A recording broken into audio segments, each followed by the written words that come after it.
buenos días. Muchísimas gracias por la invitación a esta conferencia. Quiero compartir con ustedes un tema sobre la competitividad de México en el mundo mediante la renegociación del Telecán. Quiero comenzar mencionando en esta presentación la importancia que representa Estados Unidos en cuanto al valor de la producción de bienes y servicios en el mundo. Representa poco más de una cuarta parte de este valor de la producción global. Esto refleja la importancia estratégica que tiene Estados Unidos como socio comercial, dadas las ventajas de nuestra proximidad, cercanía geográfica respecto a este país.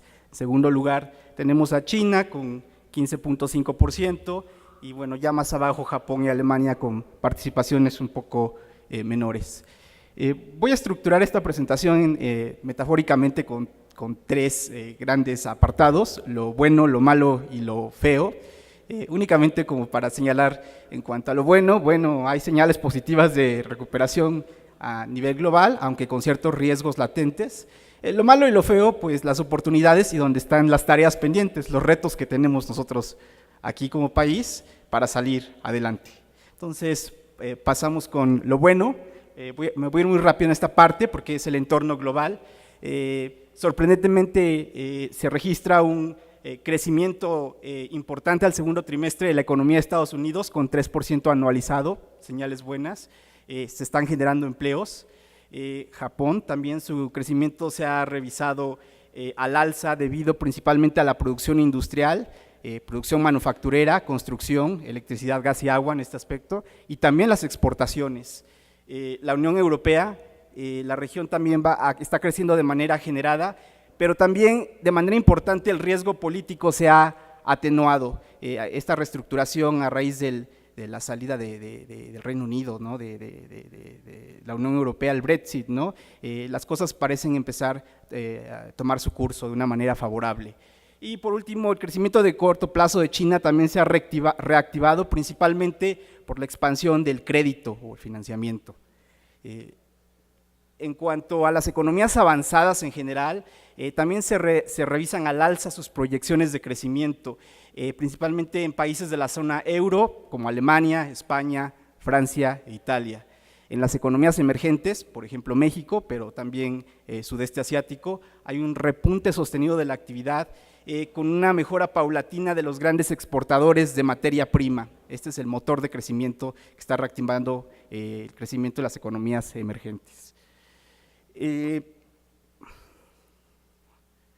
Ok, aquí únicamente voy a decir de manera resumida lo que les acabo de comentar. Lo importante es ver principalmente lo último, lo que ha pasado, es precisamente aquí la variación, el crecimiento anualizado en Estados Unidos, las tres últimas barras, más bien las dos últimas barras se refieren a los dos últimos trimestres de este año, vemos una recuperación importante. En cuanto a producción industrial, bueno, ustedes pueden ver el efecto de la recesión, muy importante la caída, pero también durante 2015 y 2016, aquí lo que observamos también es una caída importante de la recesión industrial. Tema delicado porque precisamente de la dinámica de Estados Unidos, dada nuestra vinculación, bueno, pues nos afecta a nosotros, ¿no? En cuanto a exportaciones. Sin embargo, en lo que va del último año, los últimos meses, vemos una mejora, un repunte.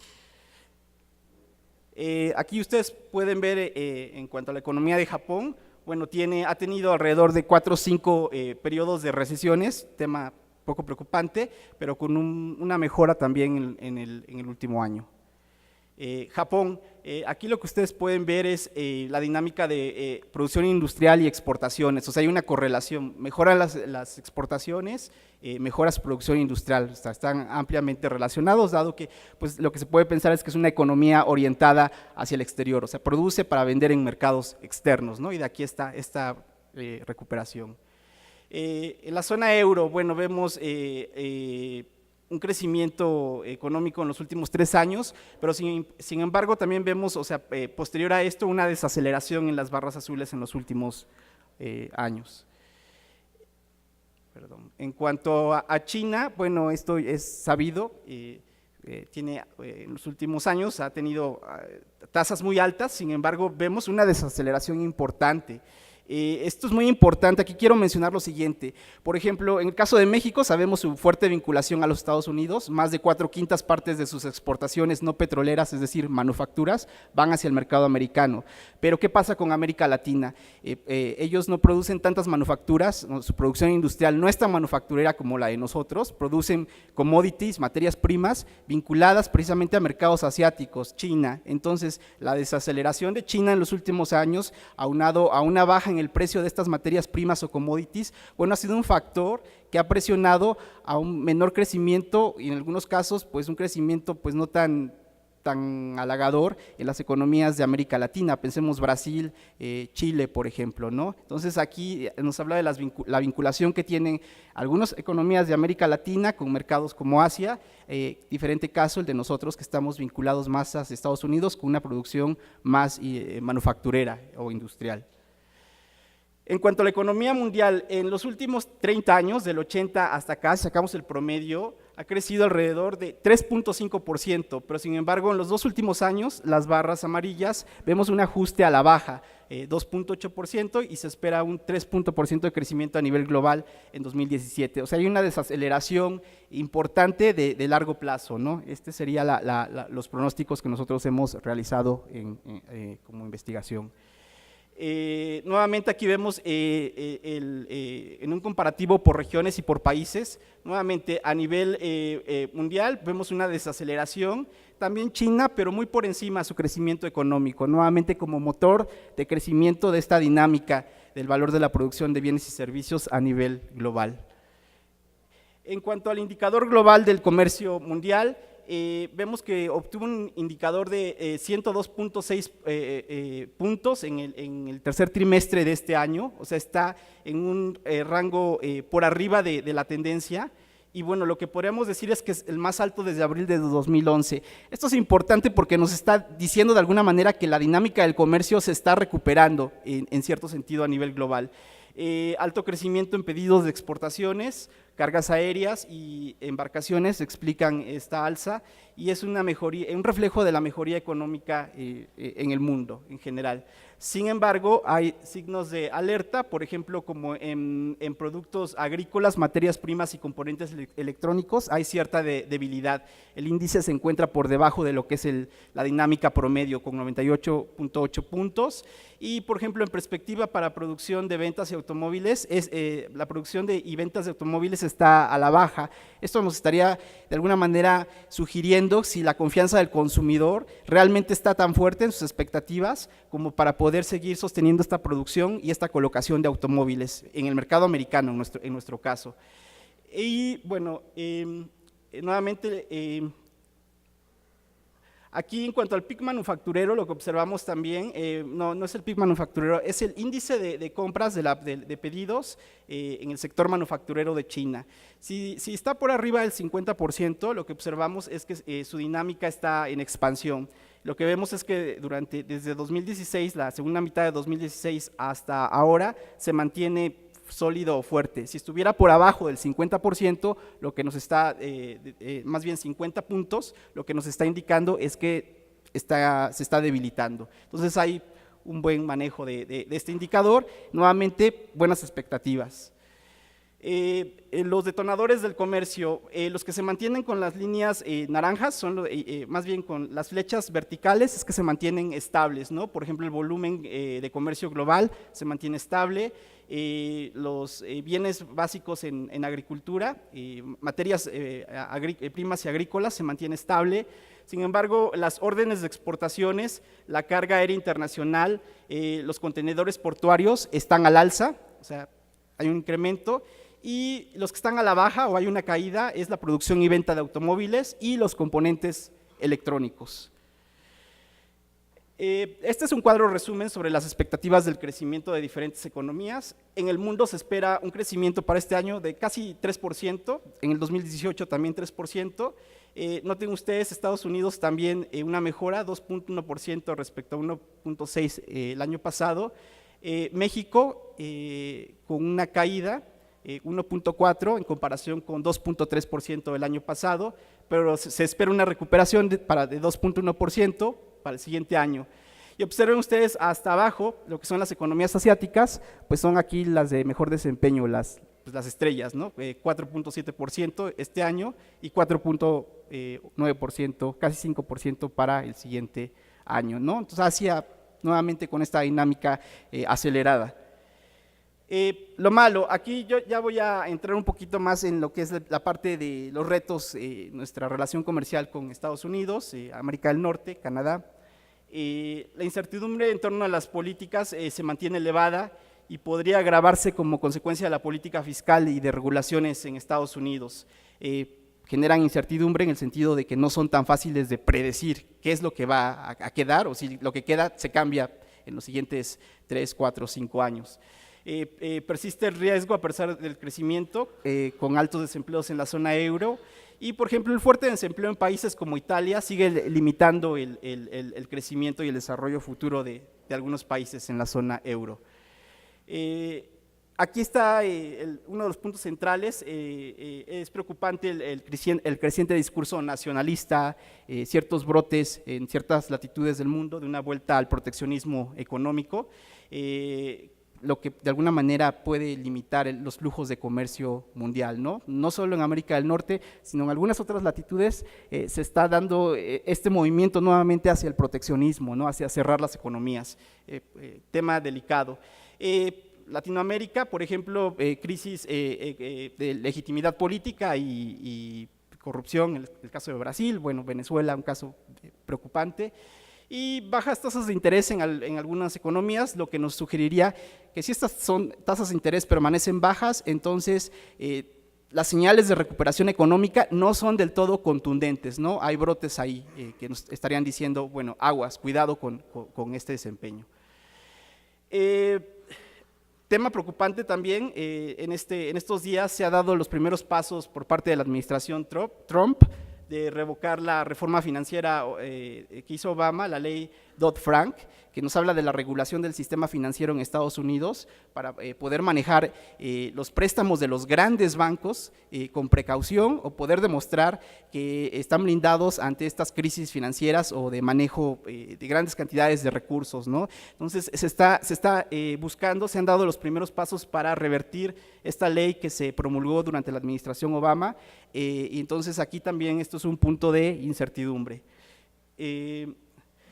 Aquí lo que nosotros consideramos es que a nivel mundial, pero lo voy a poner un poco para México, el problema y el reto es falta de inversión en general. Ahorita voy a explicar un poquito más, público, privada, la complementación de ambos tipos de inversión. Entonces hay retos para poder invertir más y como detonador del crecimiento económico.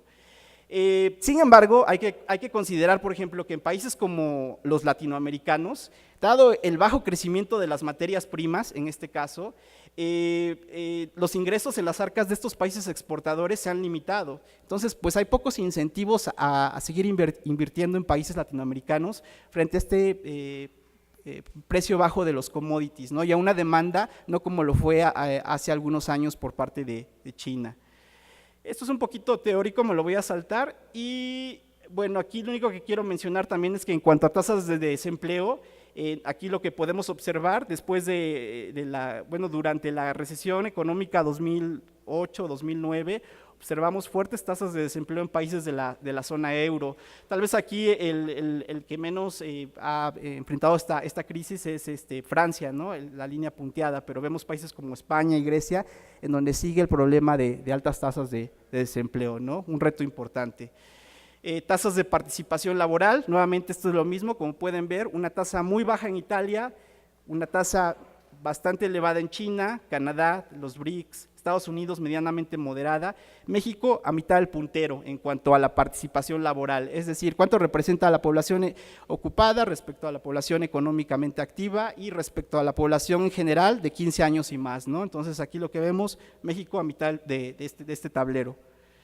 En cuanto a la participación del ingreso laboral en el Producto Interno Bruto, ¿qué es esta gráfica? Es cuánto va a las ganancias o las remuneraciones a los sueldos y salarios, es decir, al factor trabajo, y comparado, o sea, el remanente sería cuánto va o la ganancia al capital, la retribución al capital. Entonces lo que vemos aquí es que en el caso de México, poco más de una tercera parte, abajo. Países como Estados Unidos, Canadá y Francia, mucho más elevado. Este es un tema importante porque lo que nos está diciendo es que la participación del ingreso laboral en el PIB pues no sería una fuente tan importante como motor de crecimiento económico, es decir, lo que pueden gastar las familias, los hogares, su ingreso en el mercado interno. Entonces, podría haber un área de oportunidad en este sentido si se compara con otros países, ¿no? El crecimiento en este caso estaría pues un poquito más tipificado en México por la dinámica exportadora, pero el mercado interno tendría una oportunidad todavía si hubiera un poco más de participación de este ingreso laboral para poder gastar y consumir en el mercado nacional. En cuanto al PIB de Latinoamérica, bueno, nuevamente aquí observamos en los últimos años, es decir, todas las economías latinoamericanas, una desaceleración y 2016, preocupante, ¿no? Negativo, nuevamente es el agregado de todas las economías latinoamericanas, caso Venezuela, ¿no? Que estaría explicando esta fuerte contracción en la actividad económica de Latinoamérica. Tasa de fondos federales de la Reserva Federal, es decir, la tasa de interés de referencia en Estados Unidos se está elevando. Esto es un reto para un país como México porque la inversión en activos financieros, o sea, la inversión de capital que se ha hecho aquí tradicionalmente, estaría buscando incentivos para salir de México y moverse, reubicarse en Estados Unidos, porque el rendimiento se está volviendo más atractivo.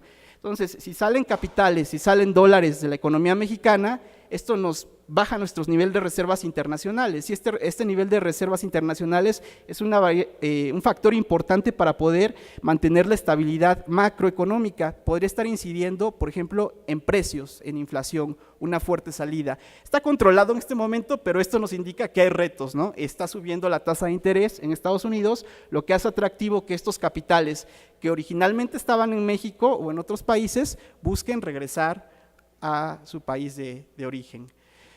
Lo feo en este caso, el discurso nacionalista de Trump frente a la censura global, temas de cambio climático, el Acuerdo de París, por ejemplo, los atentados en Alemania, la revisión del Telecán en este caso es un reto, ¿no? El feo es una metáfora en este sentido, porque en este caso lo que se busca aquí es lograr un consenso, un acuerdo para que como país, Norteamérica, la región gane, ¿no? Ese sería el punto, ¿no? Aquí uno de los puntos álgidos en la negociación, aquí sí ya voy a entrar en detalle, es el poder revertir este déficit comercial que se alude respecto a México, es decir, la balanza comercial de Estados Unidos respecto a México es deficitaria. Sin embargo, nosotros aquí tenemos una idea un poquito más amplia, que no solo se trata de la balanza comercial, sino de la cuenta corriente. ¿Y qué es la cuenta corriente? La cuenta corriente está registrando todas las transacciones, en este caso, de lo que entra y sale del país, no solo por venta de mercancías o por compra de mercancías, sino por pago a los factores, es decir, intereses y dividendos, y también lo que mandan nuestros connacionales, las remesas aquí a México. Ese es el concepto más amplio de cuenta corriente, no solo venta de mercancías o compra de mercancías. Entonces aquí nada más, esto es un poquito esquemático, lo único que quiero es que se queden con la idea de que cuenta corriente de un país, es decir, que puede tener un saldo positivo, superavitario, un excedente, o un saldo negativo, deficitario, un sobrante, es la relación en este caso entre el ahorro y la inversión de una economía. Entonces, si mi ahorro como país es mayor a mi inversión como país, entonces, dado que el ahorro es más grande que la inversión, yo voy a tener una cuenta corriente superavitaria, voy a tener un sobrante. Ahorita lo voy a desglosar un poquito más.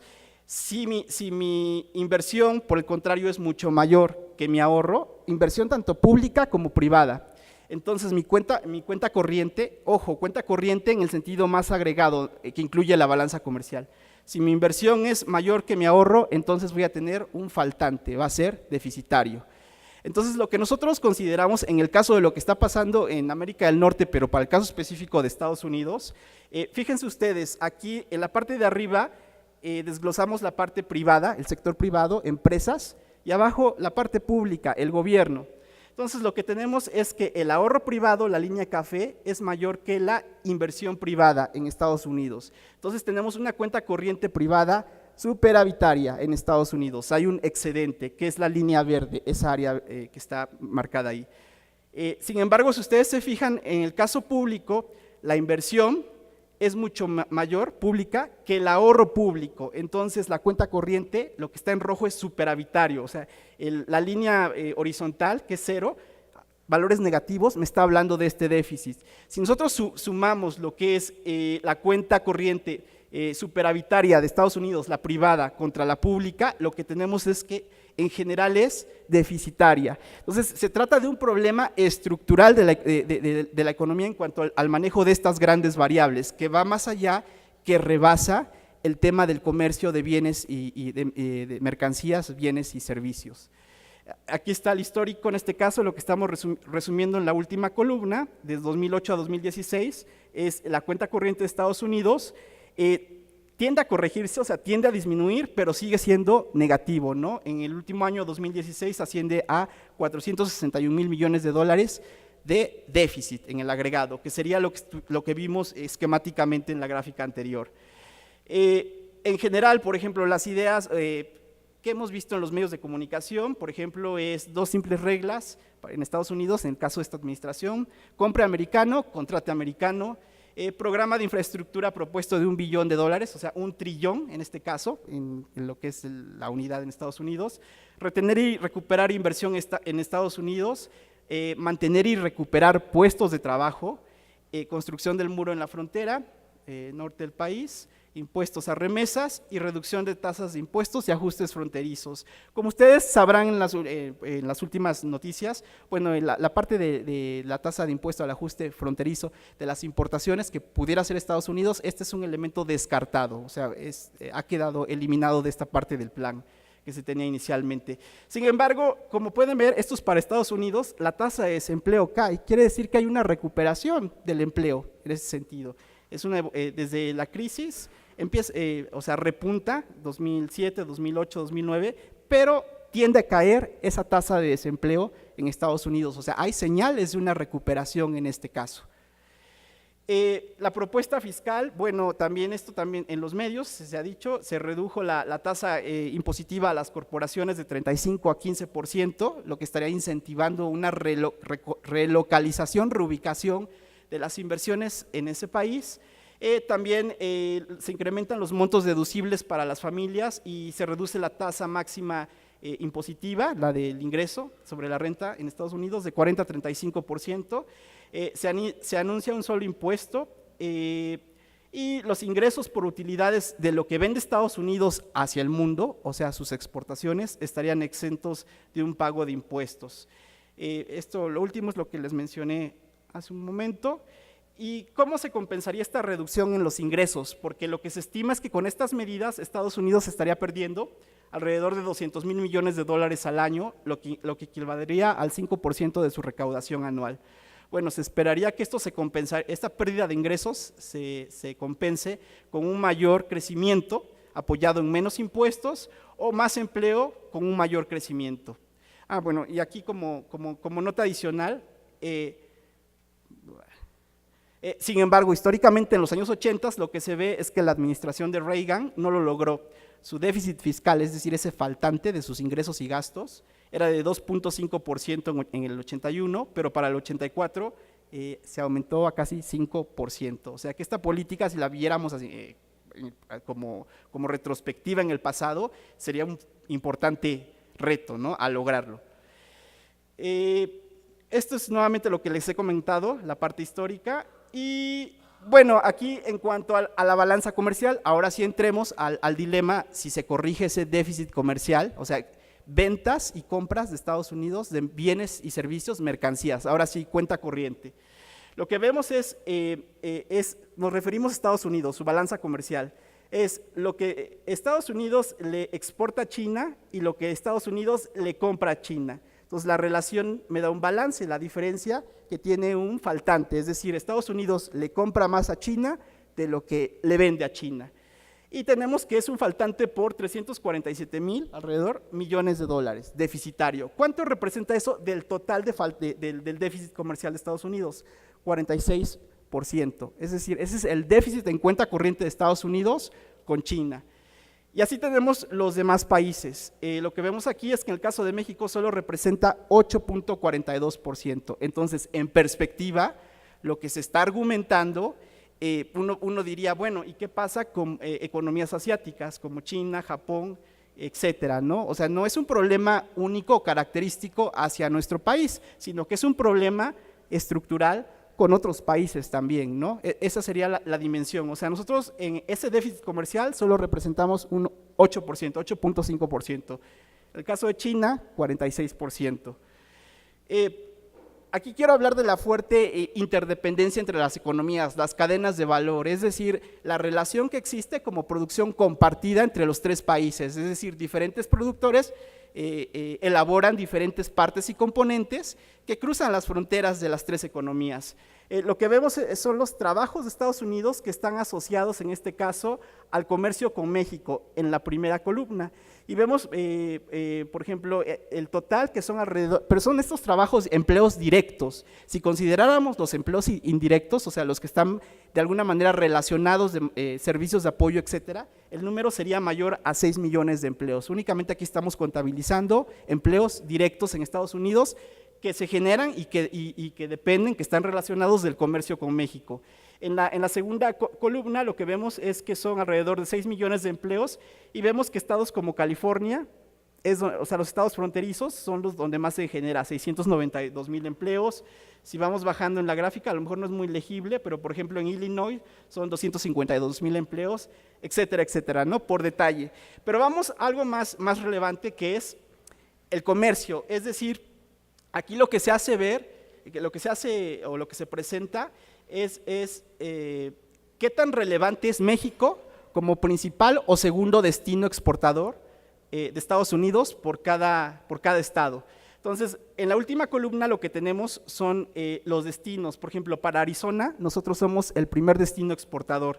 Sus exportaciones, o sea, lo que México exporta, lo que Arizona exporta a México, representa el 40% de sus exportaciones. Esa sería la relevancia. Y así vemos hacia abajo la columna, por ejemplo, no alcanzo a ver con detalle los demás nombres de los estados, pero vemos que México es el primero o el segundo lugar en la mayoría de los casos. Entonces, si contabilizamos los números en donde México es el primero o el segundo lugar como destino exportador por estados, tendríamos que 28 estados de la Unión Americana tienen como principal destino de sus ventas de bienes y servicios a México. De ahí la fuerte interdependencia, es decir, más de 50% de los estados de la Unión Americana. Esto nos habla de la producción compartida, de las cadenas de valor, de la integración productiva de los tres países, y de ahí la relevancia de que la renegociación del Telecam, pues bueno, sea un éxito, ¿no? Porque esto estaría impidiendo de alguna manera una producción eficiente y competitiva de la región de Norteamérica como un equipo. Entonces, de alguna manera con esto estamos visualizando esta dimensión, esta importancia. Esto es un poco descriptivo, lo que ha ocurrido en la primera y la segunda ronda del Telecam, lo que Canadá solicita, hay aspectos, por ejemplo, derechos de género, capítulo en materia de comunidades indígenas, temas laborales, temas ambientales, que todavía están sobre la mesa, todavía no están definidos al 100%. Lo que quiero mostrar aquí, por ejemplo, es también la relevancia de México, como, o más bien, lo que hacen los estados, sus exportaciones hacia Estados Unidos, es decir, la otra parte de la moneda. En este caso, lo que vemos es que los estados del norte, algunos del centro, pues más de 80% de sus exportaciones van hacia Estados Unidos. Nuevamente, pues no nada más es que estemos justificando que los estados de la Unión Americana dependen de nuestro país, nosotros también, o sea, hay una fuerte interdependencia, no es, pongámoslo así, un matrimonio, ¿no? Un casamiento, y bueno, de ahí está esta interrelación tan importante, ¿no? En cuanto a la inversión aquí en nuestro país, lo que quiero mencionar es esto: históricamente la inversión del sector privado pues ha sido siempre mucho mayor que la inversión pública.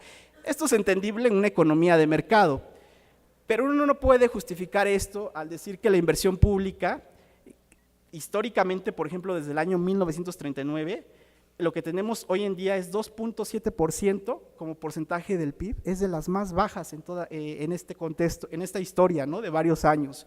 Entonces es preocupante porque la inversión pública, o sea, la inversión que hace el gobierno en infraestructura física, complementa y detona a la inversión privada en el agregado nacional.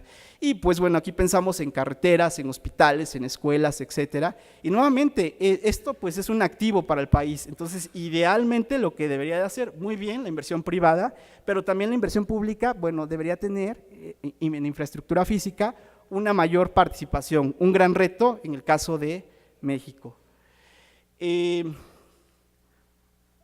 Esta lámina nuevamente muestra lo mismo, inversión pública, pero en tasa de crecimiento durante los últimos años, es decir, su crecimiento en los últimos 9 años ha sido negativo.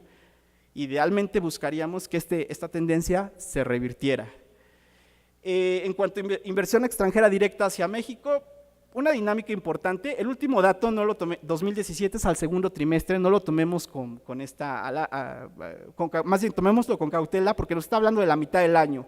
O sea, el año pasado, a la segunda mitad al segundo trimestre de 2016, era de alrededor de 17 mil millones de dólares, al segundo trimestre de este año, 15 mil millones de dólares, se espera que más o menos se supere o alcance la meta del año pasado. Entonces, sigue siendo de alguna manera favorable la inversión que viene de las empresas extranjeras hacia México, o sea, es estable, no podríamos decir que esté en un sentido dramático cayendo, se mantiene, por lo menos plana esta tendencia.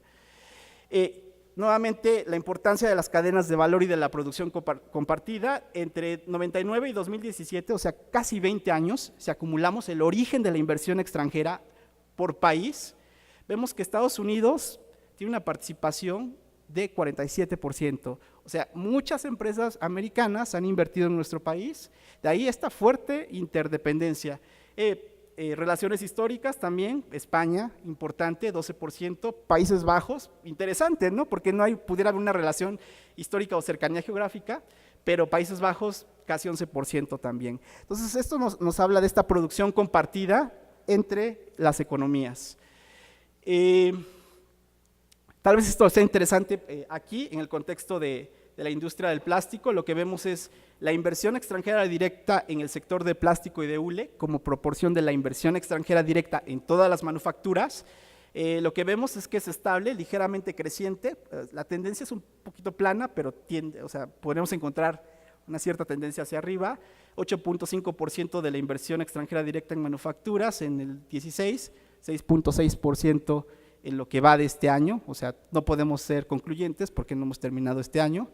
En cuanto al sector automotriz, muy creciente, pero aquí hay una relación, lo que tenderíamos a pensar es que dada la complementariedad entre plásticos y sector automotriz, bueno, aumenta inversión extranjera en sector automotriz, también incentivo para que aumente inversión extranjera directa en plástico, por esa interconexión, relación, complementariedad.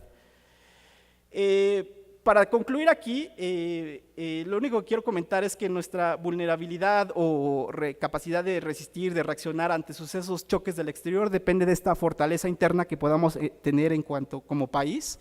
Hablo también de variables macro y de temas económicos a nivel agregado, como preservar la estabilidad macroeconómica, es decir, en este caso, por ejemplo, mantener una inflación controlada, un nivel de precios estable, generar empleos y salarios, resolver problemas de gran mala distribución del ingreso y tendencias populistas que están surgiendo aquí en el mundo, inversión inteligente, ¿no? Por ejemplo, un plan de manufactura avanzada, ¿no? Sería un área de oportunidad, seguridad, Estado de Derecho, y lo que acabo de comentar ahorita, el contexto de México en cuanto a su importancia, en cuanto al Telecán y a la economía mundial. Y bueno, eso es todo, muchas gracias por su atención. Y mencionaba sobre el déficit en la cuenta corriente pública de Estados Unidos. ¿Ese realmente es la causa del déficit que tiene en el Telecán? ¿O esa parte no me quedó muy clara? La cuenta corriente es un tema más general, vamos a ponerlo así. Cuenta corriente incluye balanza comercial. O sea, balanza comercial es lo que Estados Unidos le compra y le vende al mundo en bienes y servicios.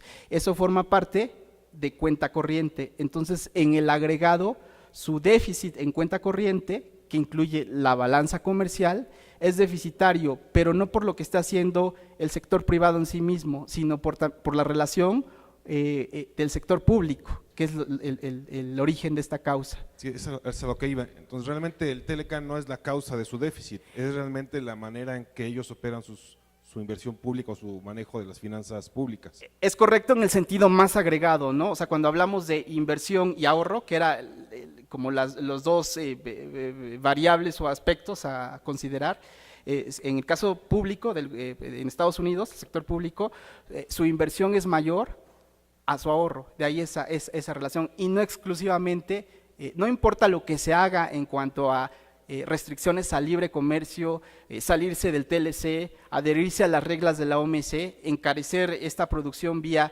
nuevamente tasas arancelarias en el sistema de OMC, bueno, eso podría de alguna manera paliar tentativamente, de manera temporal, su déficit comercial, pero su problema en cuenta corriente, que es el problema estructural, ese depende de su ahorro y su inversión. Esa sería así como que la visión, ¿no?, del problema desde un análisis macroeconómico. Gracias. Sí, a usted. Y terremotos, huracanes, ¿cómo impactan estos crecimientos en una actualización que tú hicieras de la información?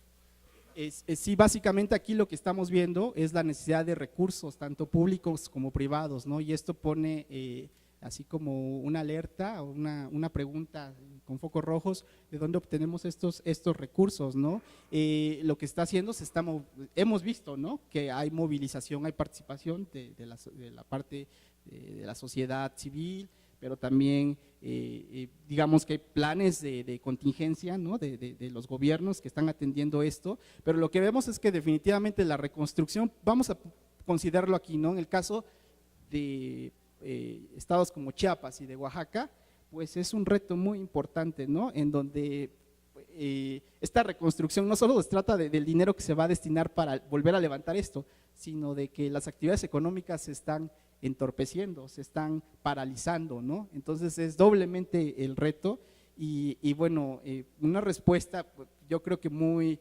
loable es apoyo por parte de la sociedad civil, ¿no?, las familias, ¿no?, que han donado, etcétera.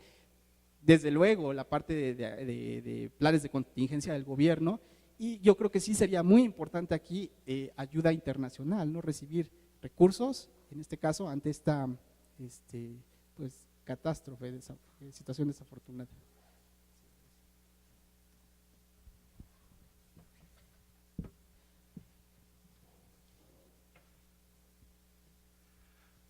Agradecemos al doctor Castillo por haber compartido esta ponencia con nosotros.